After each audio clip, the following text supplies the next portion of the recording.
8 Asian maids were left to die face down, but the biker did the unthinkable. Up on a frozen mountain cliff, a rough, lonely biker finds something no one should ever see. 8 maid uniforms laid out in the snow, like the women wearing them just vanished. The police say it's an accident, but he knows a setup when he sees one. Then, out of the dark woods, one terrified maid crawls out, half frozen, begging for help, and whispering a secret that blows everything wide open. The women aren't dead. They're being taken. And the biker realizes the people behind it are the same monsters he once worked for. Worse. The maid's little boy looks up at him and says the words that shake his whole world. "Mommy says you're my daddy." Now the clock is ticking, the danger is rising, and the biker must walk straight back into the life he swore he'd never return to, just to save women nobody else will fight for. But if he goes back into the darkness, will he come out alive? Tell me in the comments where you're watching from right now, and if this story speaks to you, make sure you hit subscribe so you don't miss the next one. The bitter mountain wind whipped across Rafe Dakota's face as he trudged through knee-deep snow, his breath forming clouds in the frigid Colorado morning air. His weathered hands gripped the replacement warning sign and tool belt as he made his way up the winding trail above Harkness Ridge Resort. The sun had barely crested the jagged peaks, casting long shadows across the pristine white landscape. Rafe's boots crunched rhythmically in the snow as he approached the damaged trail marker. Someone, probably some reckless snowmobiler, had knocked it clean off its post last night. "Trail dangerous, steep drop ahead," the yellow sign read. Pretty important message to keep in place, especially this close to the cliff edge. As he worked, his mind wandered to how different his life was now compared to 5 years ago. Back then, he'd been running with the Iron Wolves, doing things he'd rather forget. Now here he was, maintaining trails and fixing things at a fancy mountain resort. The honest work felt good, even if the pay was nothing like what he used to make. At least he could look himself in the mirror these days. The sign secured, Rafe gathered his tools, ready to head back to the maintenance shed. That's when something caught his eye. Dark shapes in the snow near the cliff edge, maybe 50 feet away. His instincts, honed from years of watching for trouble, kicked in immediately. He approached carefully, eyes scanning the area. What he found made his blood run cold despite the thermal gear he wore. 8 sets of black and white uniforms, laid out face down in the snow with eerie precision. Hotel maid uniforms, he realized, recognizing them from his daily work around the resort. They were arranged in a neat row, as if bodies had been wearing them moments before. But there were no bodies now. Just empty, clothes pressed into the snow. Rafe's hand instinctively went to his phone. Something was very wrong here. He'd seen enough violence in his past life to know when things didn't add up. He dialed the sheriff's office, keeping his voice steady as he reported what he'd found. "This is Rafe Dakota, maintenance worker at Harkness Ridge Resort. I found something suspicious up on the North Trail that needs immediate attention." Sheriff Dalton Briggs arrived 20 minutes later with 2 deputies, their patrol vehicle's lights flashing at the trailhead below. Rafe watched as they made their way up, noting how the sheriff seemed more annoyed than concerned. "All right, Dakota," Briggs said as he approached, his breath heavy from the climb. "What's so urgent you had to drag us up here at the crack of dawn?" Rafe led them to the scene, pointing out the uniforms. 8 maid uniforms, Sheriff. Laid out like this. Something's not right."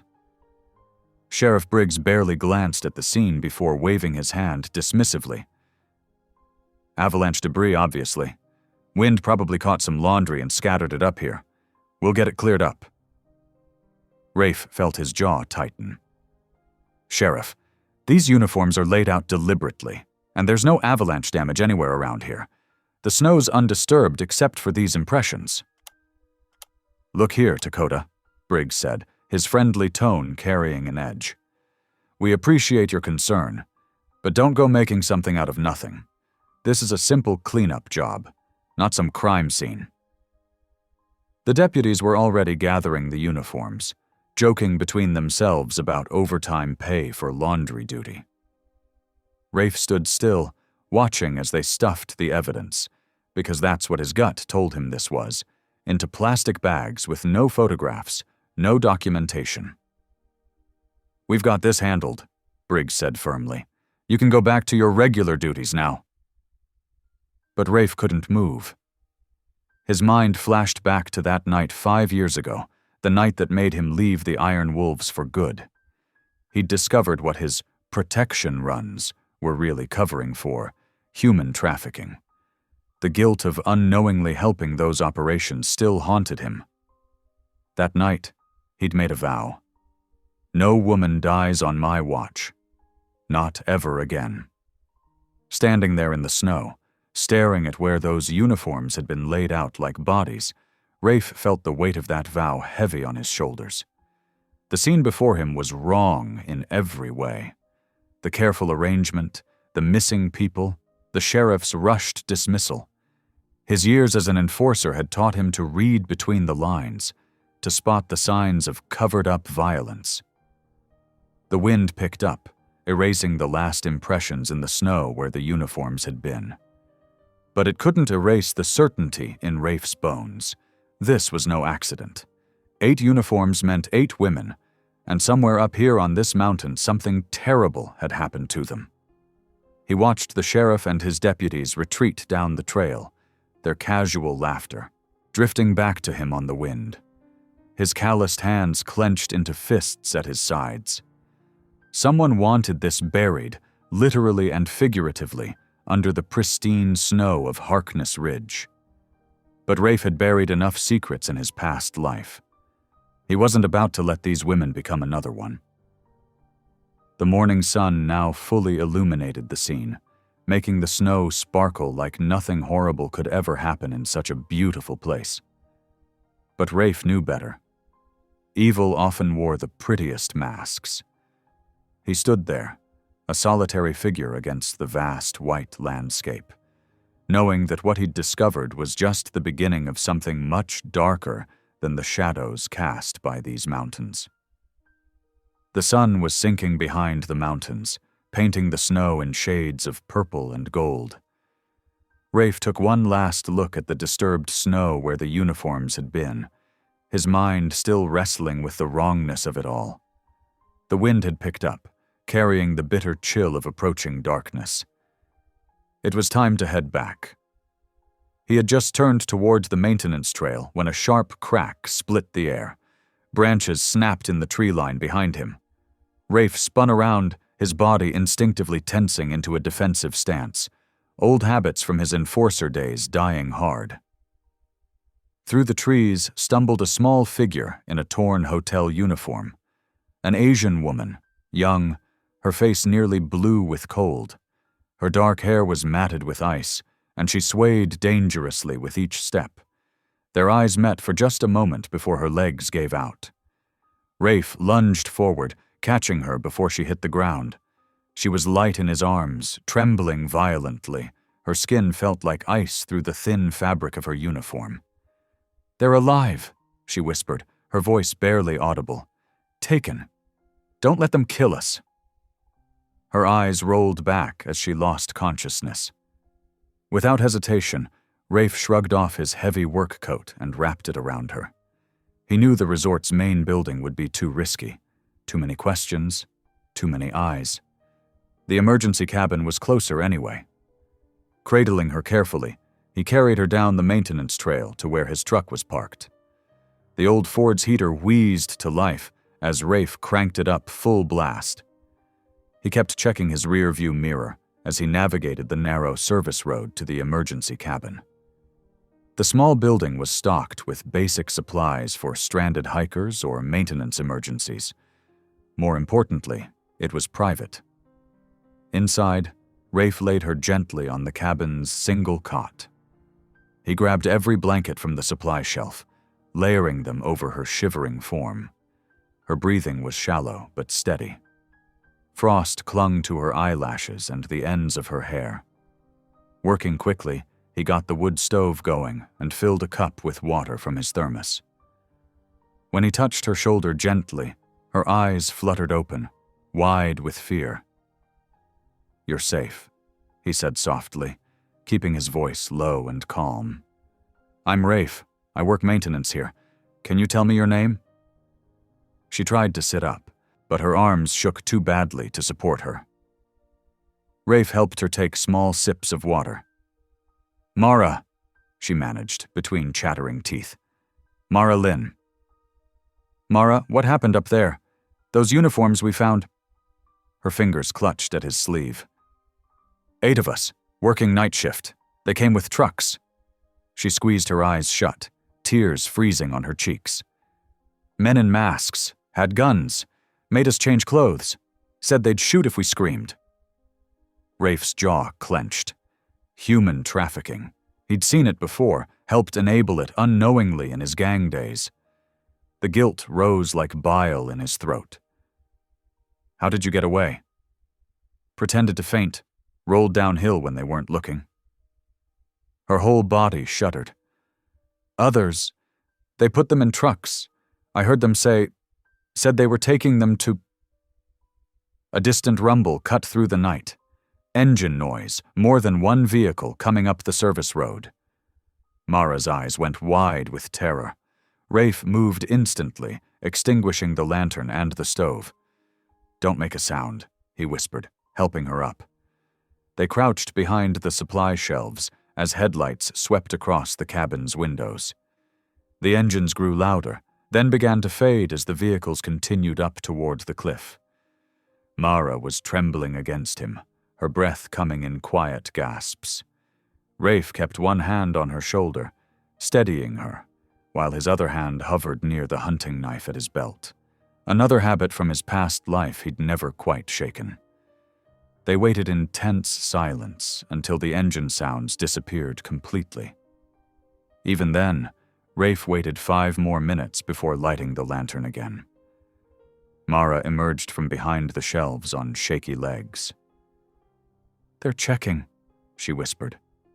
"Making sure no one finds anything." Rafe nodded grimly. She couldn't stay here.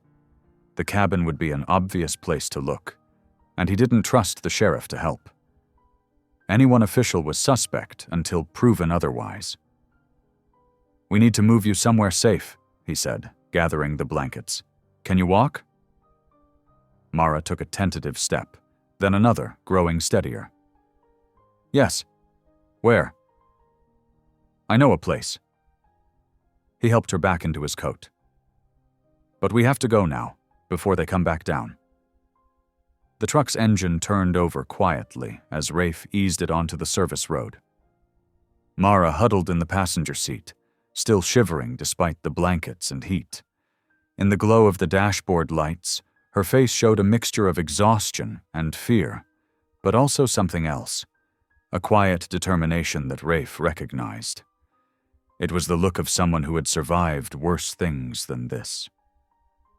He kept the headlights off until they reached the main road, relying on moonlight and memory to guide them down the mountain.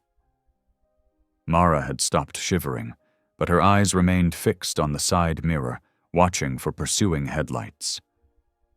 "Rest if you can," Rafe said softly. "You're safe now. I won't let anything happen to you." He meant it. The vow he'd made years ago echoed in his mind as they drove through the faux darkness. "No woman dies on my watch. Not Mara, and not the other 7 women who'd been taken." Somehow, he would find them.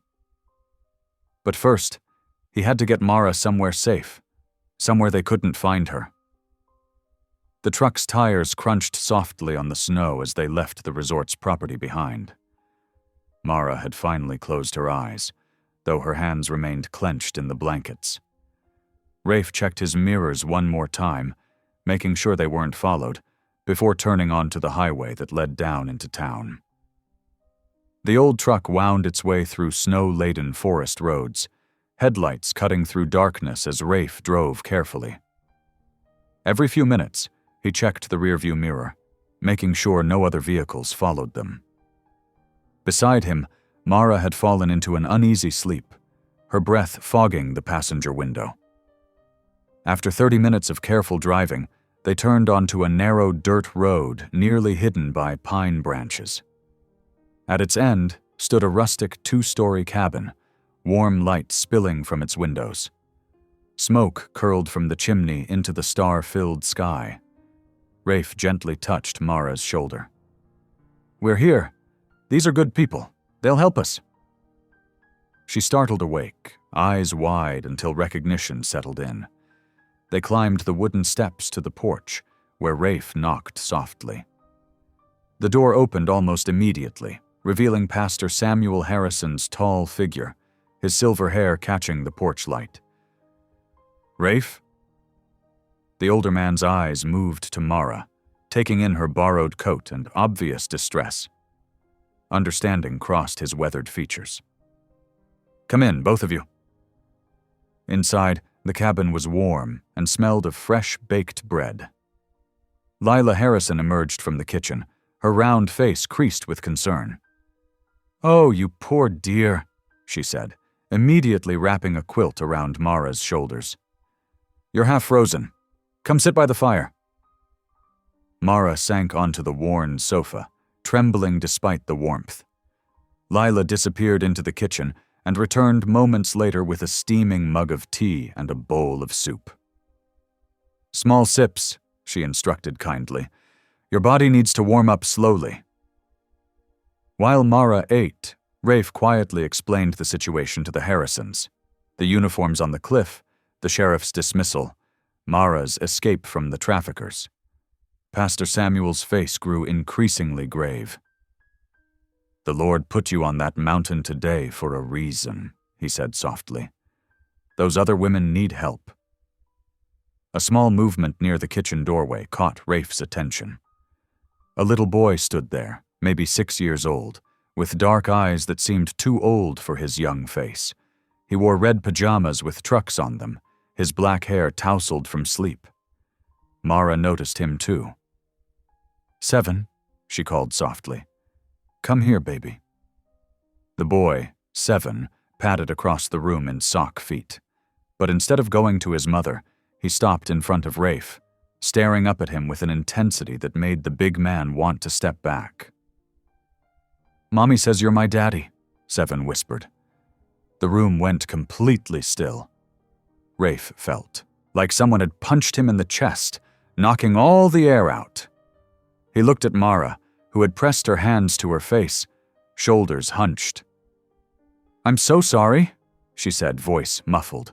"7, baby, come here." But the boy didn't move, still staring up at Rafe with those solemn eyes. Lila and Pastor Samuel had retreated to the kitchen, giving them privacy. Mara lowered her hands, exhaustion evident in every line of her face. When the men hurt me years ago," she explained haltingly, 7 kept asking about his father. I couldn't tell him the truth. He was so scared, so I made up a story about a brave man who had to go away but who would come back someday to protect us." Tears slipped down her cheeks. "I'm sorry. I never thought—" Rafe felt old guilt rising in his throat like smoke. How many women had he helped traffic in his gang days, never knowing their stories, their children? He knelt down to 7's level, meeting those serious eyes. "I'm not your daddy," he said gently. "But I promise you this, I will protect you and your mama. No one's going to hurt either of you again." 7 considered this, then reached out one small hand to touch Rafe's scarred knuckles. "Mommy said you were strong. She was right." Something broke open in Rafe's chest. Not pain exactly, but an ache that felt like hope. He squeezed the tiny hand carefully, marveling at its trust.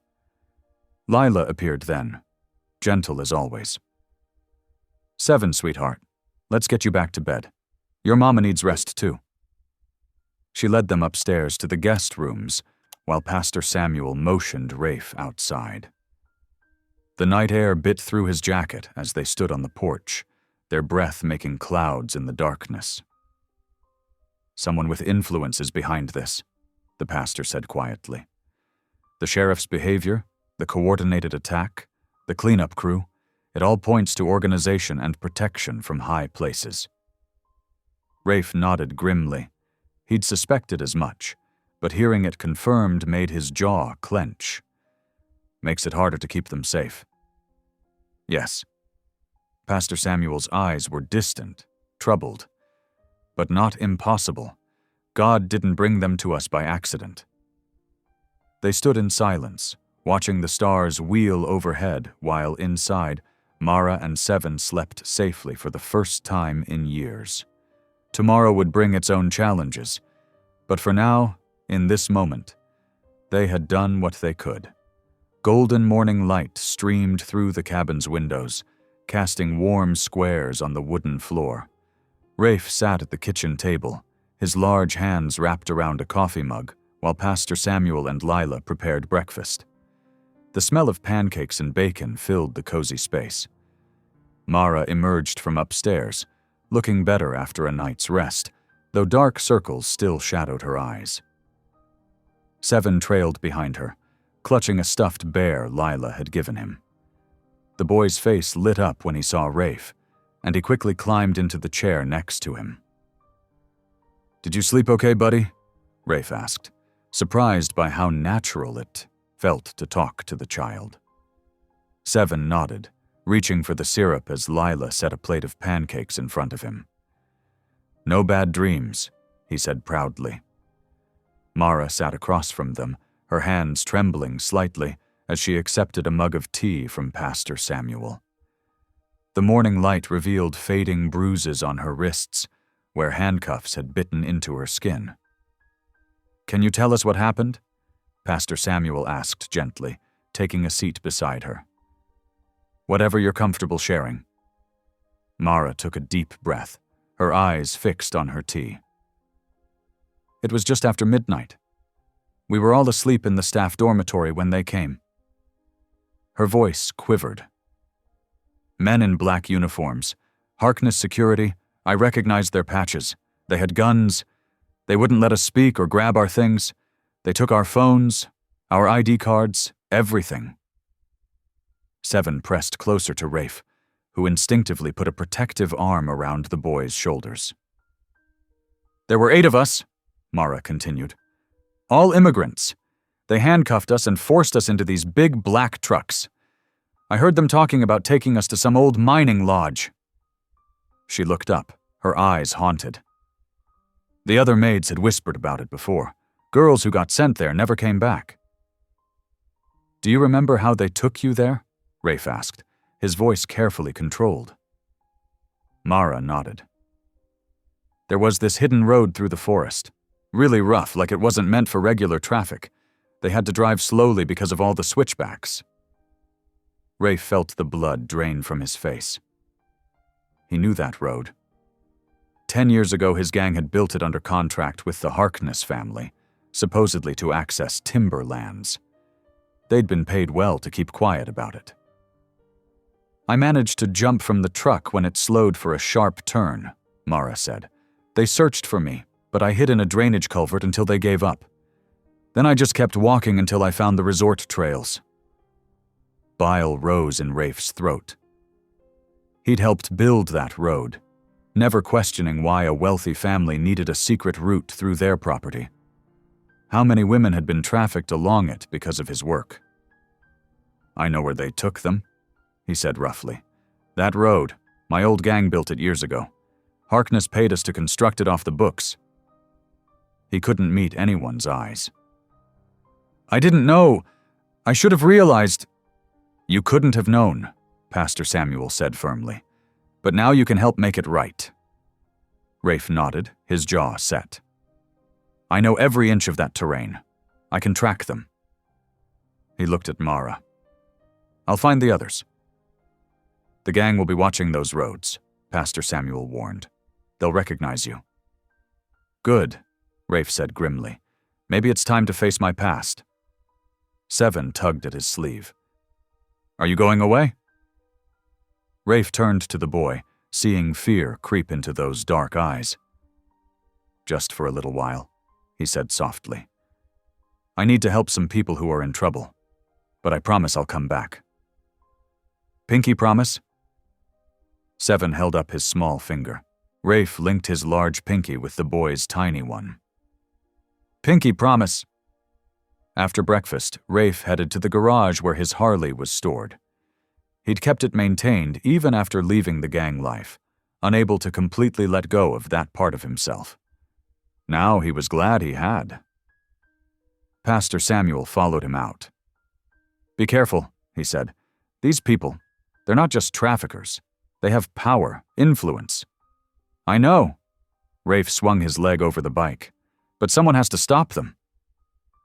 The Harley roared to life, and Rafe saw Seven and Mara watching from the cabin window. He raised his hand in farewell, then pulled onto the road toward town. The old biker bar, the Broken Spoke, squatted at the edge of town like a waiting predator. Rafe parked his bike in the gravel lot, feeling the weight of memories press down on him.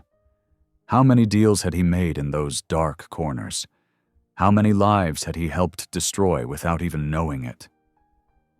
Taking a deep breath, he pushed open the heavy wooden door. Cigarette smoke and stale beer hit him like a wall. In the dim light, he could make out familiar faces at the bar. Old friends, old enemies, all part of the life he'd left behind. Conversations died as he walked in. A decade of absence hadn't changed how they recognized him.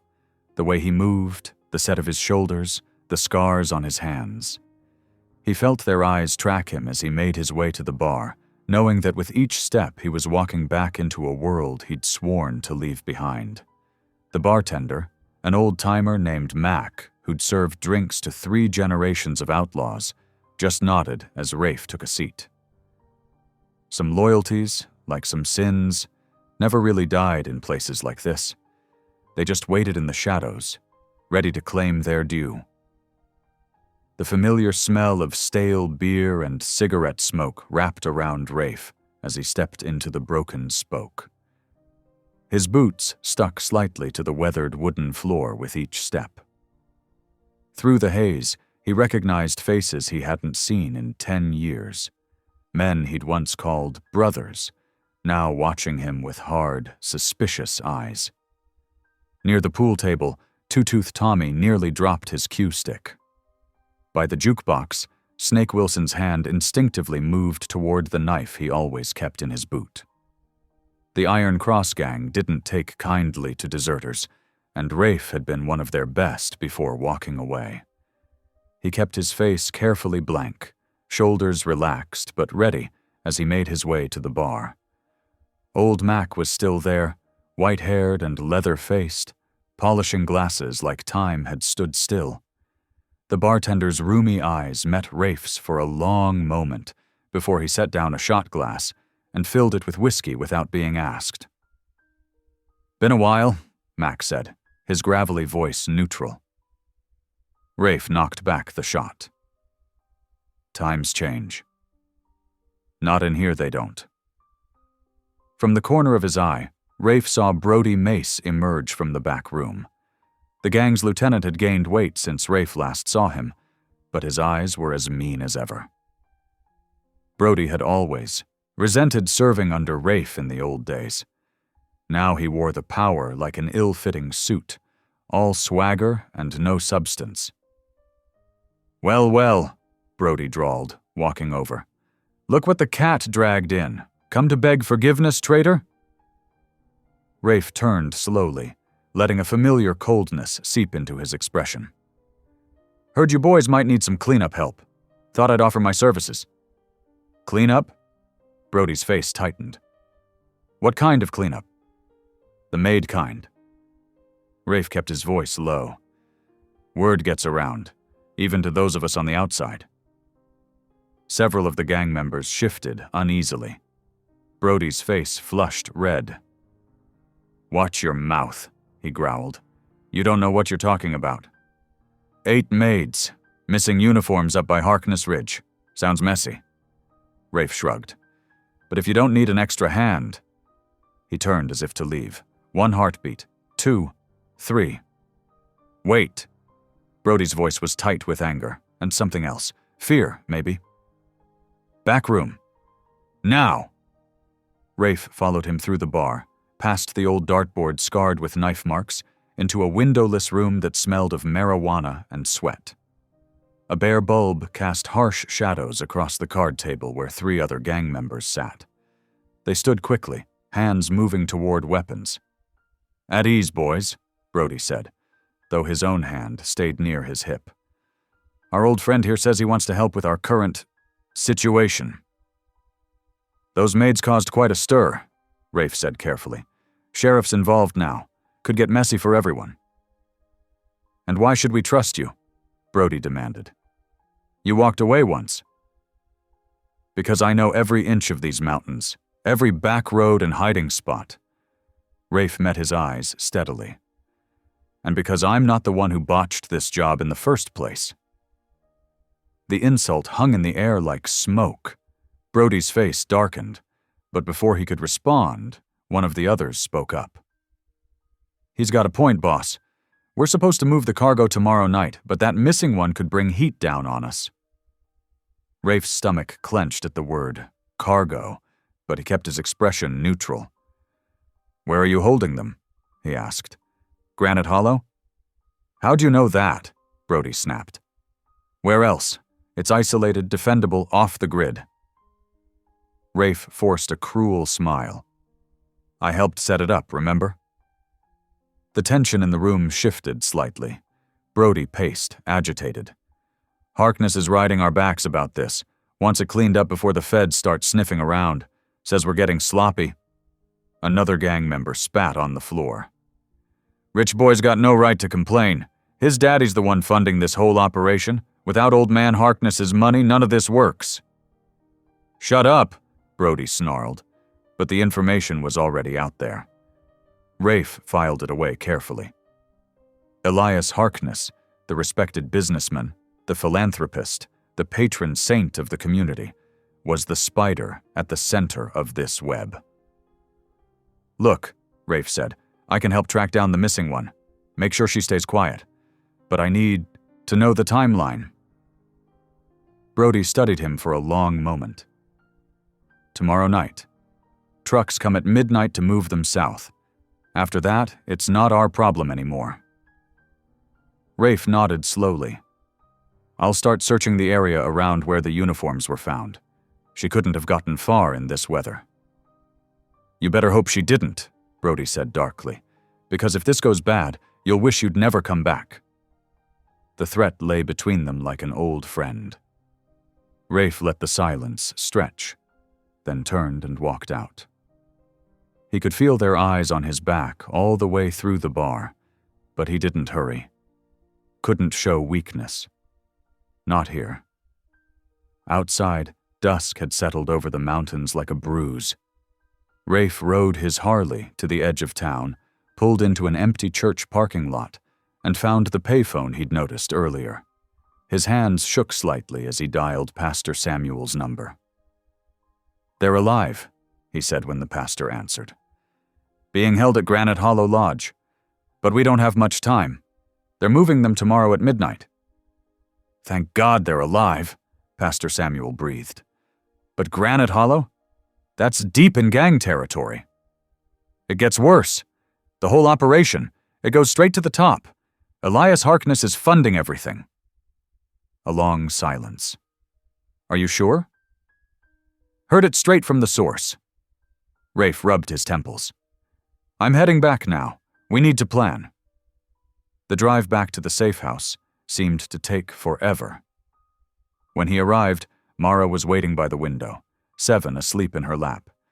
Her eyes searched his face anxiously as he entered. "They're alive," he said before she could ask. "All of them. Being held in an old hunting lodge called Granite Hollow." Tears sprang to her eyes. "When can we get them out?" "We have to move fast. They're being transported tomorrow night. He spread a topographical map on the kitchen table, illuminated by an old camping lantern. The lodge is here, surrounded by steep terrain on 3 sides. There's only one road in, heavily guarded. But you know another way? Mara asked, hopefully. Rafe traced a line on the map with his finger. Maybe. There's an old mining tunnel that comes up near the back of the property. If it hasn't collapsed, we might be able to use it. He studied the map intently, memories of the terrain overlaying the paper representation. Every approach would be watched, every obvious route covered. But he had built his reputation in the gang by finding the paths others missed. Now he would use those same skills to tear down what he had helped create. The lantern cast dancing shadows across the map as Rafe began to form a plan. One way or another, tomorrow would end this. The mountain darkness was just beginning to soften when Rafe eased his truck onto the empty pre-dawn roads. His headlights cut through wisps of ground fog as he headed into town, his mind running through the list of supplies they'd need. The hardware store wouldn't open for hours, but he knew the owner, Dale, would be there early to do inventory. Back at the safe house, Mara stirred awake to the gentle sounds of Lila moving in the kitchen. The old cabin creaked softly as she padded down the hallway, drawn by the smell of coffee and fresh biscuits. Seven still slept soundly in the small bedroom they shared, his dark hair tousled against the pillow.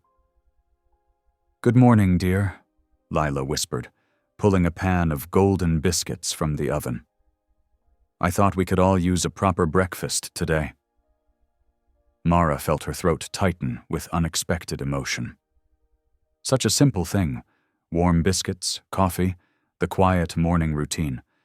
But it filled her with a profound sense of safety she hadn't experienced in years. Here in this cabin, with Lila's maternal presence and Seven's peaceful sleep, she could almost forget the danger that lurked beyond these walls.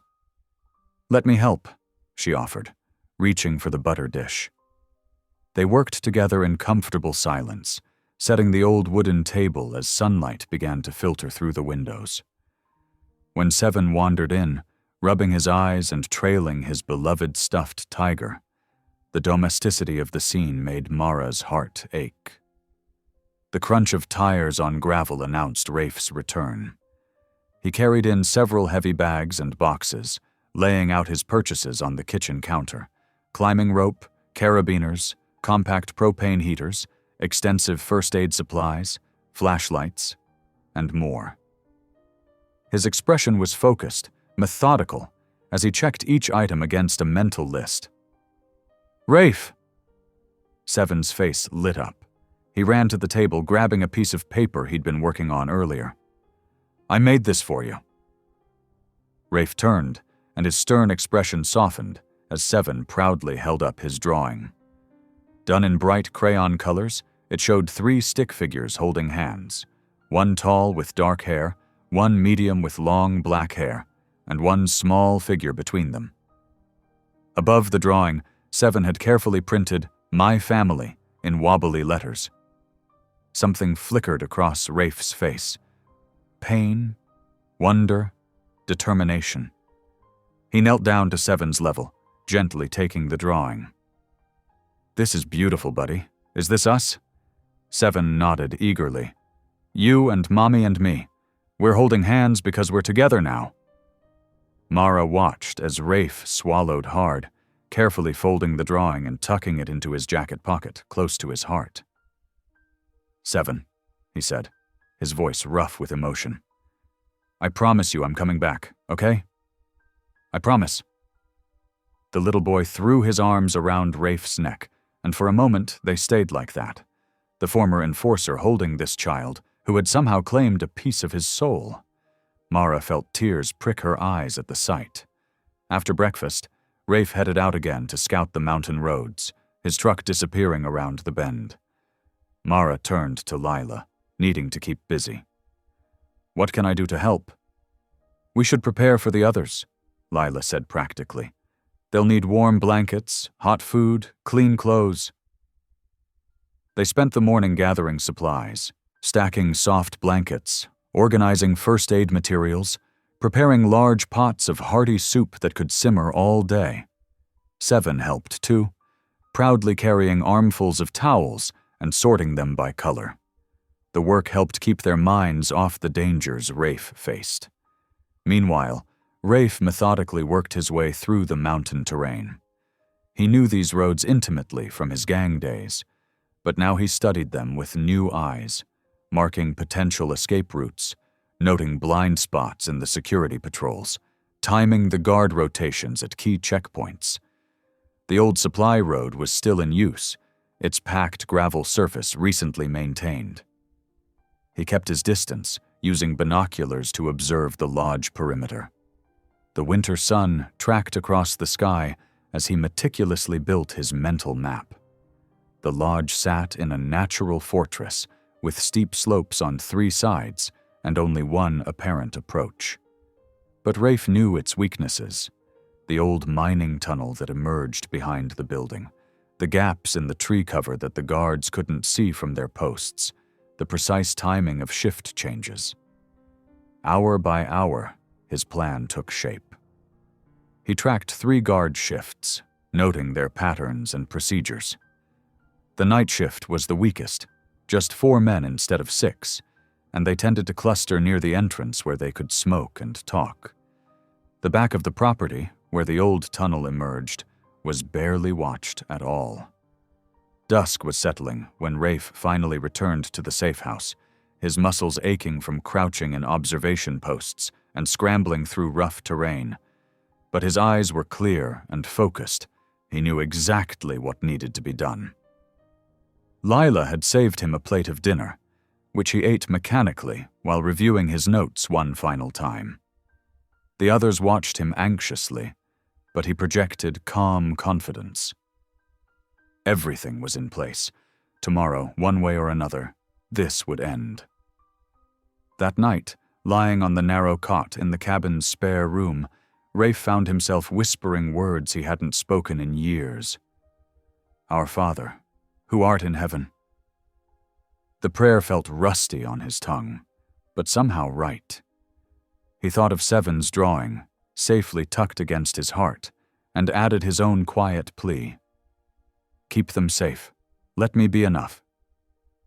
The night wrapped around the cabin like a blanket, and gradually Rafe drifted into exhausted sleep. Tomorrow waited like a mountain shadow on the horizon.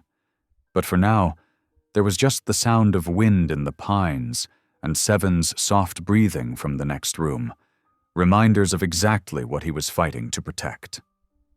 Dawn crept over the mountains as Rafe double-checked his gear one last time.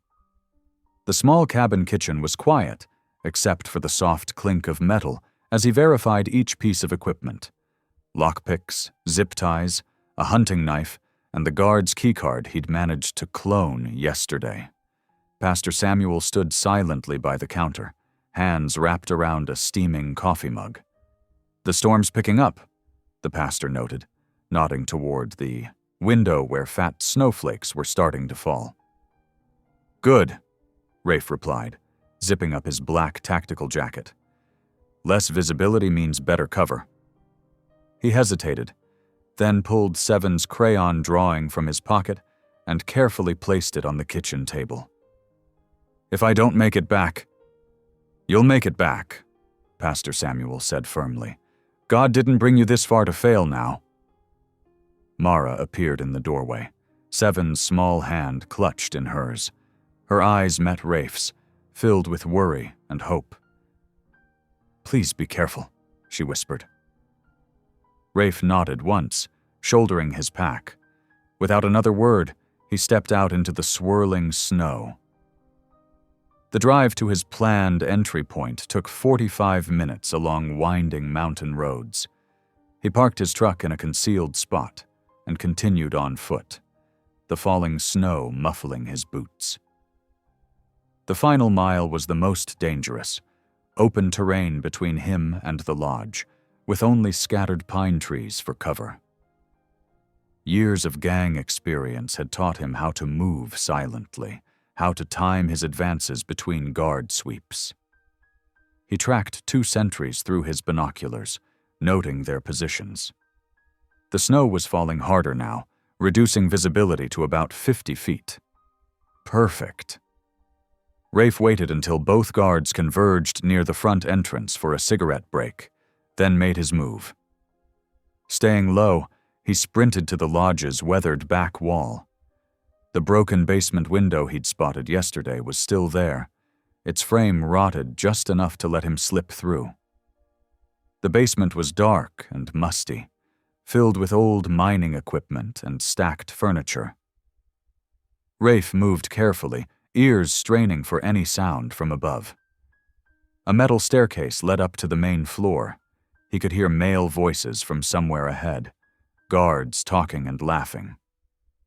Following the building layout he'd memorized, Rafe made his way toward the storage area. His heart pounded against his ribs, but his hands were steady. This was what he'd trained for all those years, though back then it had been for very different purposes. A guard appeared suddenly around the corner, and Rafe reacted instantly. Before the man could shout, Rafe had him in a chokehold, applying pressure to the carotid arteries just like he'd learned years ago. The guard slumped unconsciously after 15 seconds. Rafe caught him before he could fall, dragging him into a supply closet and zip-tying his hands and feet. The ring of keys at the guard's belt was exactly what he needed. Rafe unclipped them silently and continued down the hallway. The storage room door was heavy steel, with a small window at eye level.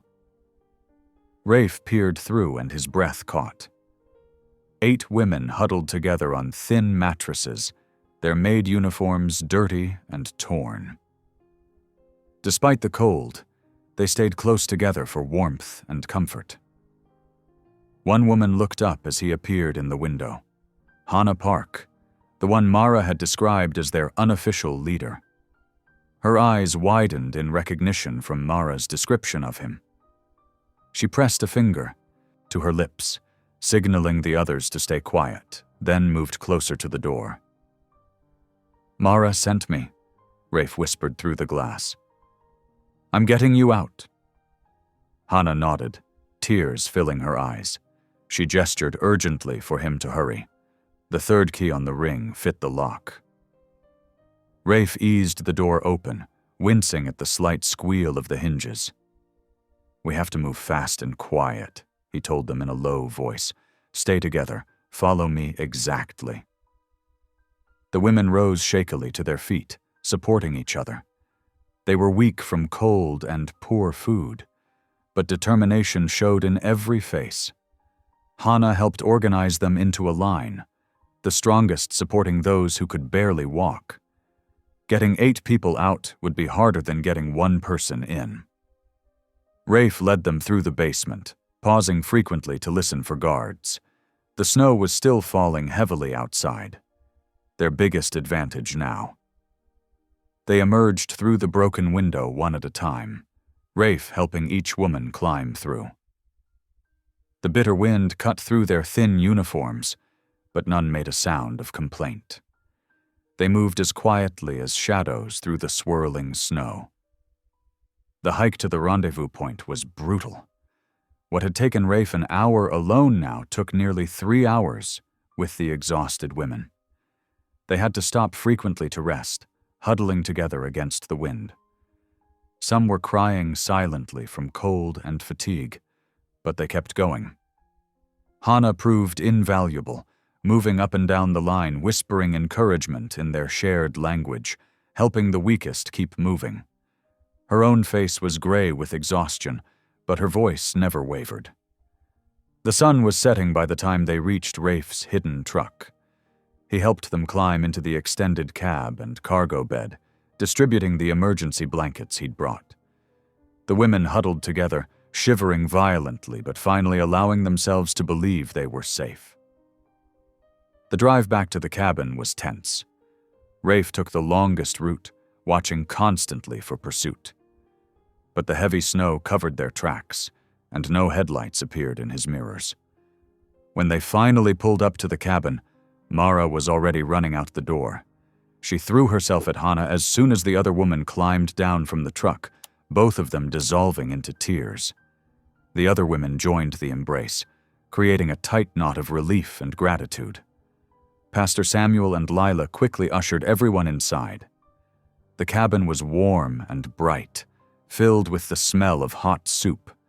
7 bounced excitedly from person to person, helping distribute blankets and mugs of tea. The women sank gratefully onto chairs and sofas, their faces showing the first real smiles in days. Rafe stood back, watching it all. The relief in the room was palpable. 8 lives saved, 8 families who wouldn't have to mourn. Mara caught his eye from across the room and mouthed, "Thank you," her eyes shining with tears. For the first time in years, Rafe felt truly clean. The weight of his past seemed lighter, somehow, balanced by this one good deed. He thought of Seven's crayon drawing, still in his pocket, and allowed himself a small smile. Maybe redemption wasn't as impossible as he'd thought. Outside, the snow continued to fall, erasing all traces of their passage through the mountains. Inside the warm cabin, 8 rescued women sipped soup and held each other's hands, their gratitude too deep for words. It wasn't a conventional miracle, no parting of seas or burning bushes, but to everyone in that room, it felt like one just the same. The warm glow from the cabin windows painted squares of golden light across the freshly fallen snow. Inside, the rescued women were finally beginning to relax, their shoulders dropping as the tension of the past days slowly ebbed away.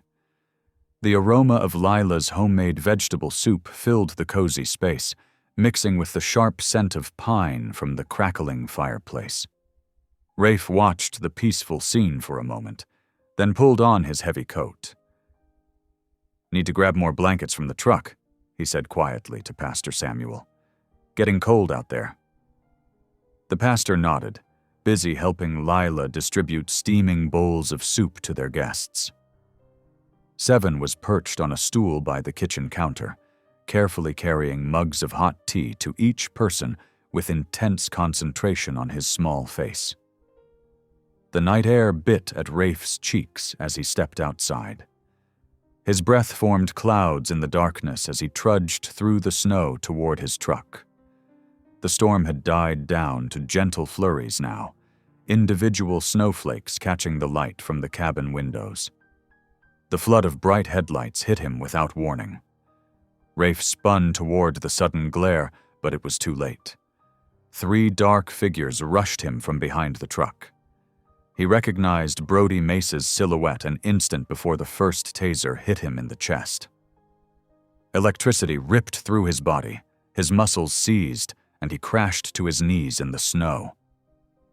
Before he could recover, a second taser struck his back. 2 gang members grabbed his arms while Brody delivered a vicious kick to his ribs. "Should have stayed gone, brother," Brody sneered, his face twisted with satisfaction. "Now you've really messed things up." Through the haze of pain, Rafe heard Mara's terrified scream from the cabin window. He tried to call out, to warn them to stay inside, but another blow knocked the wind from his lungs. The gang members dragged him toward a waiting van, his boots leaving deep furrows in the snow.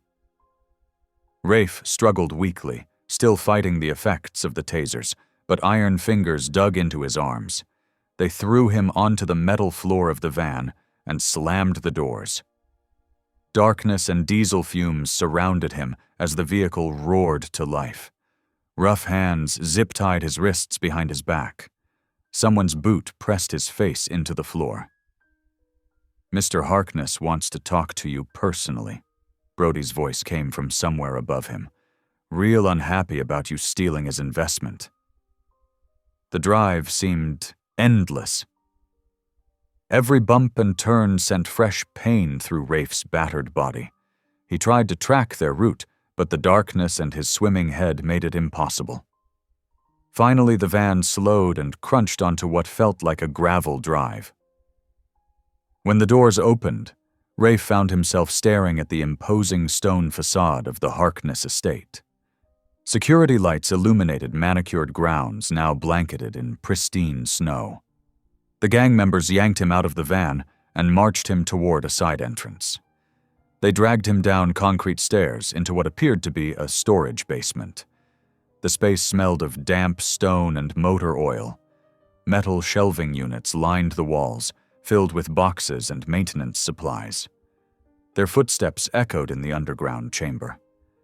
Brody and his men chained Rafe to a support pillar, the cold metal links biting into his already raw wrists.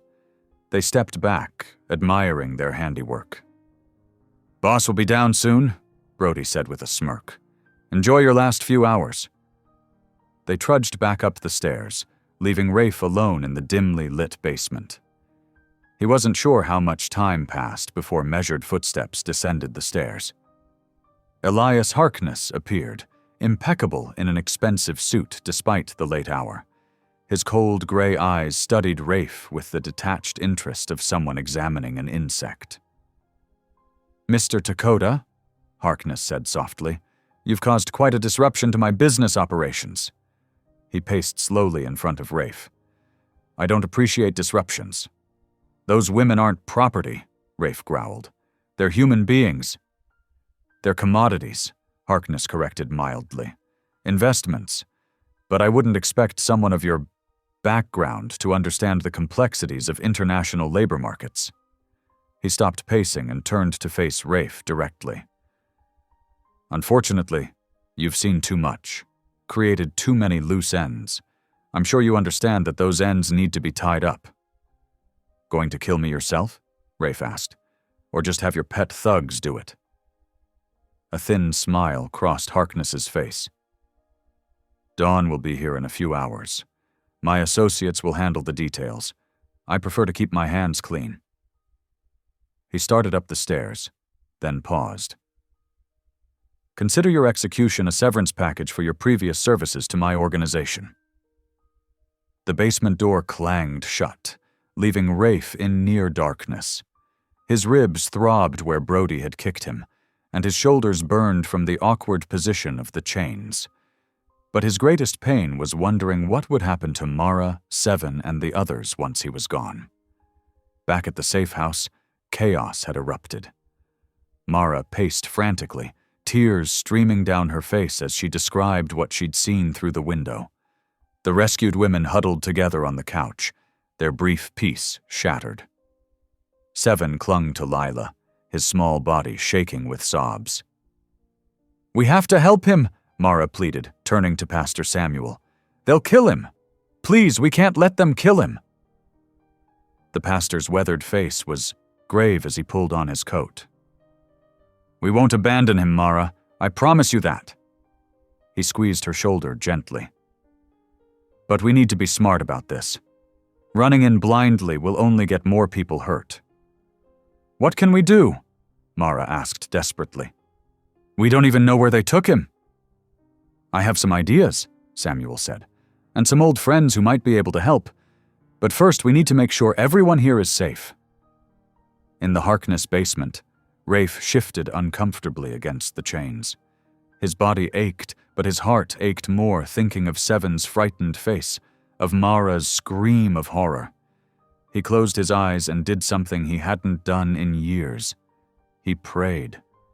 Not for himself, not for rescue or survival. He prayed that the women would remain safe, that Seven would grow up strong and loved, that Mara would find peace. The darkness pressed around him as he whispered his prayers into the cold basement air, waiting for dawn and whatever it might bring. The sun crept over the mountain peaks, painting the snow-covered valley in shades of pink and gold. Inside the cabin's warm kitchen, determination replaced despair as Mara, Lila, and the 8 rescued maids gathered around Pastor Samuel at the wooden table. "Look what I found in Rafe's jacket," Martha, one of the maids, said quietly, sliding a thick manila folder onto the table. Inside were carefully organized papers, detailed maps of the mountain roads, dates and times of shipments, names of corrupt officials, and photographs documenting suspicious activity around the Harkness estate. Lila spread the evidence across the table, her hands steady despite her anger. This is exactly what we need. Rafe wasn't just planning a rescue, he was building a case. Pastor Samuel nodded grimly. Then let's use it. Sheriff Briggs won't be able to ignore 8 witnesses and hard evidence. The group piled into 2 vehicles, Samuel's old station wagon and Lila's minivan. 6-year-old Seven sat in Mara's lap, his small fingers clutching her sweater. "Are we going to save Daddy?" he whispered. The word made Mara's heart clench. "Yes, sweetheart. We're going to bring him home." At the sheriff's office, they marched in together, united and unafraid. The front desk deputy's eyes widened at the sight of 8 Asian women in borrowed clothes, flanked by the town's respected retired pastor and his wife. Sheriff Briggs emerged from his office, his face reddening. "Now what's all this about?" "This," Lila said loudly, dropping Rafe's folder on the counter, "is evidence of human trafficking happening right under your nose, Sheriff. Or should I say, with your knowledge?" The accusation rang through the quiet office. Several deputies stopped what they were doing, watching intently. Through the windows, people on the street began to gather, pressing close to see what was happening. "These are serious accusations," Briggs blustered, trying to maintain control. "Without proper—" "We are the proof," one of the Sioux. "Maids," Hana interrupted. 8 women, trafficked, imprisoned, threatened. And now they have taken the man who saved us. Someone in the growing crowd outside had called the local news station. A reporter arrived with a camera crew, filming through the office windows. More townspeople gathered, their murmurs growing louder.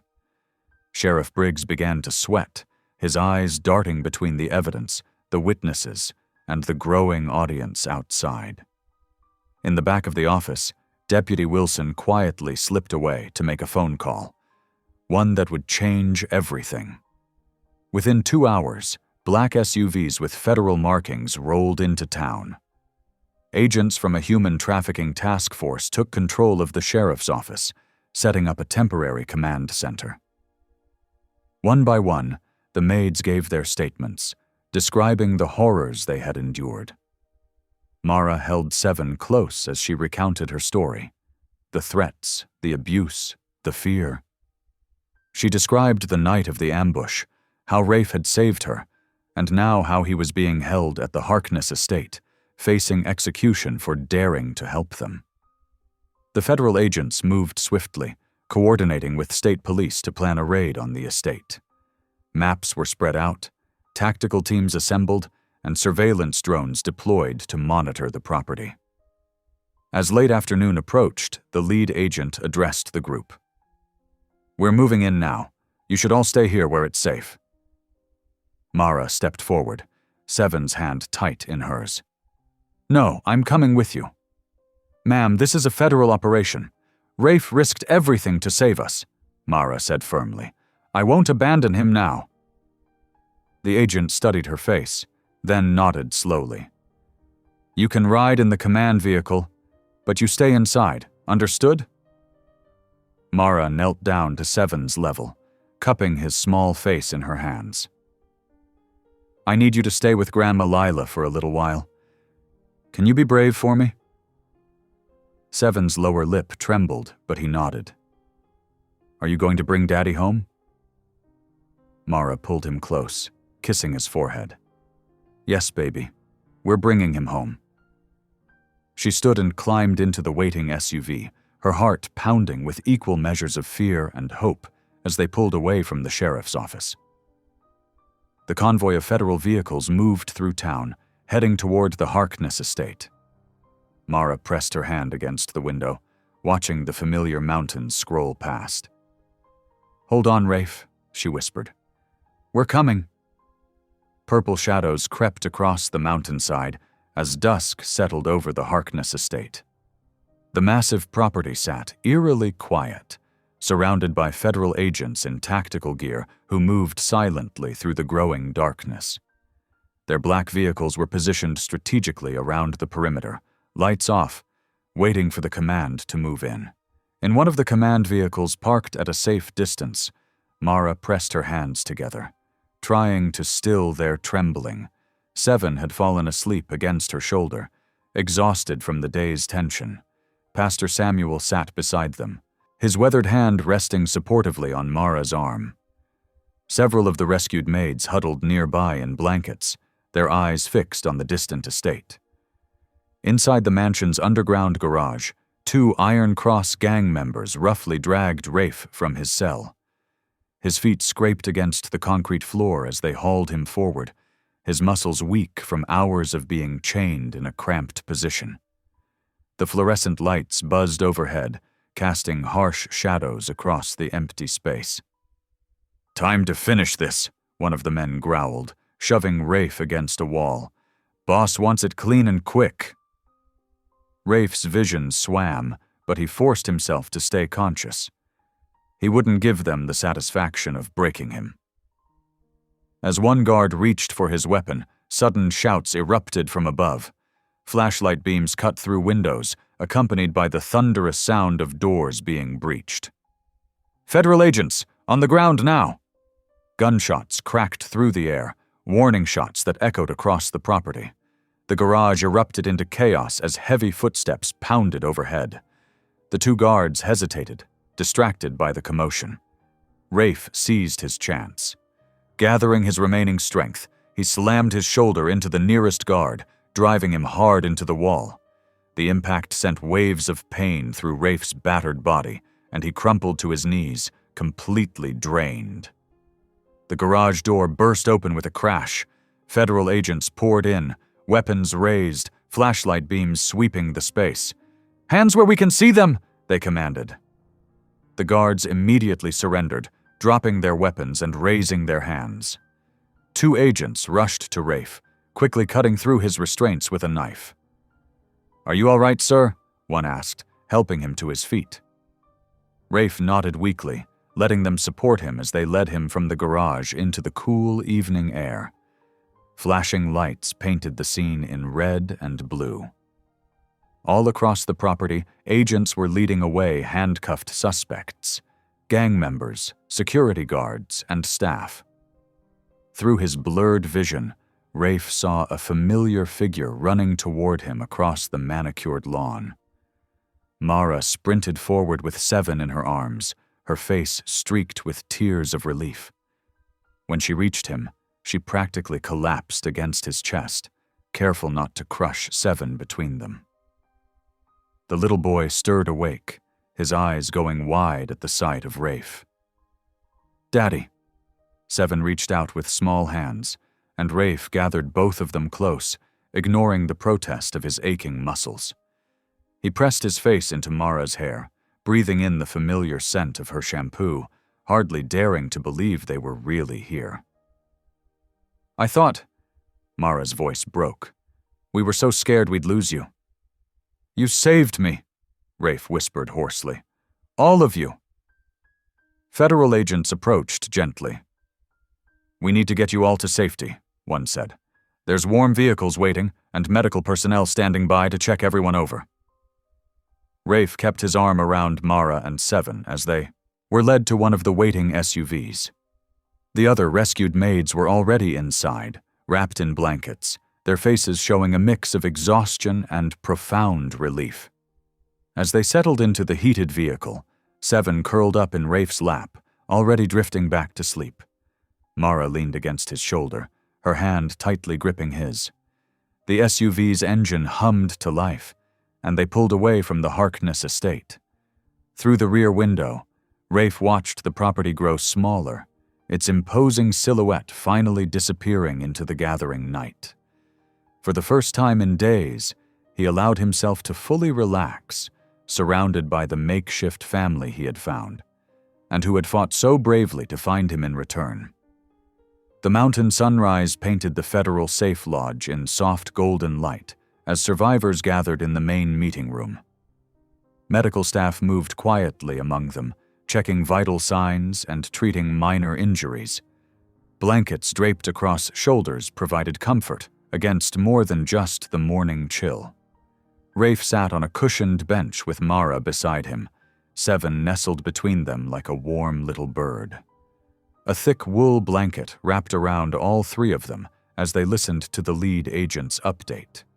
Elias Harkness and Sheriff Briggs are both in custody, the agent confirmed, her voice steady and reassuring. Neither will be getting bail given the severity of the charges and flight risk. Relief washed across the faces of the 8 maids seated nearby.